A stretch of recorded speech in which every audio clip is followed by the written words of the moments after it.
Islamic scholars के बयानात सुनने के लिए हमारे ऑफिशियल चैनल अल रहमान डिजिटल को सब्सक्राइब कीजिए।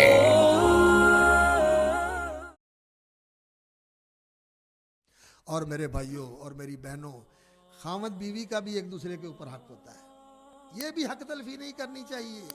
कई लोग बीवियों पर ज्यादती करते हैं। वो बीवी बना के लाते हैं तो बाद में कहते हैं कि तू तो नौकर आएंगे साढ़े घर दी, हाँ? सारे घर दी खिदमत कर, और तेरा कोई हक नहीं है, तेरे लिए ना कोई आराम है, ना तेरे लिए कोई सुख है, ना तेरे लिए कुछ है, तू तो घर की नौकर बन के आई। नहीं, बीवी अल्लाह अकबर तेरी शरीक ज़िंदगी बन के आई है।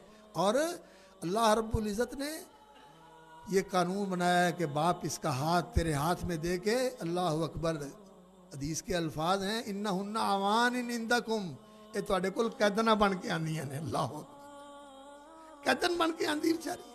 बाप दे घर च आज़ाद हुंदी है ते ससुराल दे घर जाके कैदन बन जाती बेचारी। इनके साथ एहसान करना, इनकी रियायत करना, इनकी दिलदारी करना, इनके जज्बात का लिहाज ख्याल करना सारे ससुराल वालों का फ़र्ज़ होता है। ये बेचारियाँ ऐसी नहीं हैं, अगर इनके साथ ज़्यादती की जाए तो अल्लाह पूछेगा नहीं, अल्लाह पूछेगा। अल्लाह का हुक्म है आशिरूहुन्ना बिल मारूफ, इनके साथ अच्छे तरीके से बर्ताव करो, अच्छा सलूक करो। इनका बीवी का भी बड़ा हक है, और अल्लाह अकबर खामद का भी बड़ा हक है। अल्लाह के रसूल सल्लल्लाहु अलैहि वसल्लम के पास एक खातून आई और आके अर्ज़ की, मैं या रसूलल्लाह को पूछने के लिए आई हूँ। तो आपने पूछा, फरमाया तू सुहागन है, खामद वाली है, शौहर वाली है? अर्ज़ किया, जी या रसूलल्लाह मैं शौहर वाली हूँ। फरमाया तेरा उसके साथ मामला कैसा है, कैसा सलूक बर्ताव है?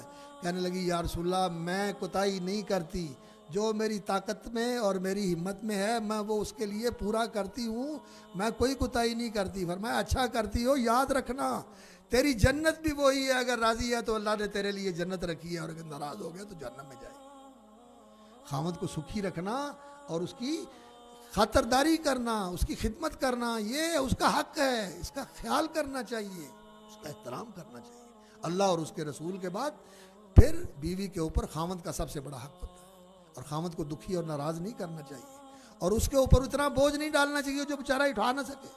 नबी सल्लल्लाहु अलैहि वसल्लम ने फरमाया, बेहतरीन औरतें वो होती हैं अलवदूदुल वलूद अलमुवासिया अलमुवातिया, जो औलाद पैदा करे और प्यार वफा के साथ ज़िंदगी गुजारे, अलमुवासिया अलमुवातिया, और बंदे का लिहाज ख्याल करने वाली हो और उसका ताज देने वाली हो, हर वेले मुतालबे ही करती रहे, हर वेले चढ़ाई रखे, आ ले आके दे, ओ नहीं आया, इंज क्यों नहीं हुआ, इंज क्यों नहीं। मियाँ बीवी का भी आपस में बड़ा हक है, एक दूसरे के हक का लिहाज करना चाहिए। और जैसा माँ बाप का हक है वहाँ औलाद का भी हक है, और औलाद का सबसे बड़ा हक क्या है मेरे भाइयों? नेक तरबियत करना, अच्छी तालीम देना, और उन्हें मुसलमान बनाना, और उन्हें जहन्नम की आग से बचाना।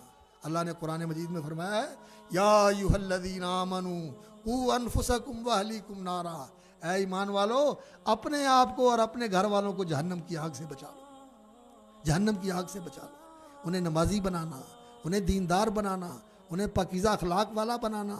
और आजकल तो माहौल ऐसा है, हर जगह गंदगी है, हर जगह बुराई है, इन बुराइयों से उन्हें बचाना।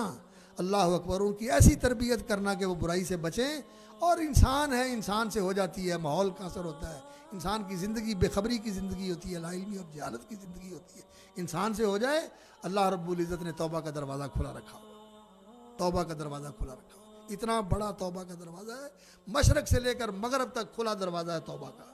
और ये अल्लाह रब्बुल इज़्ज़त ने ऐसा खुला रखा हुआ है, दिन को भी खुला है कि रात को गुनाह करने वाला तौबा कर ले, और रात को भी खुला हुआ है, दिन में गुनाह करने वाला रात को तौबा कर ले। अल्लाह रब्बुल इज़्ज़त बड़ा करीम है। तो इसलिए इंसान को अपनी औलाद के ऊपर भी मेहनत करनी चाहिए कि इनको जन्नत के रास्ते के ऊपर आना।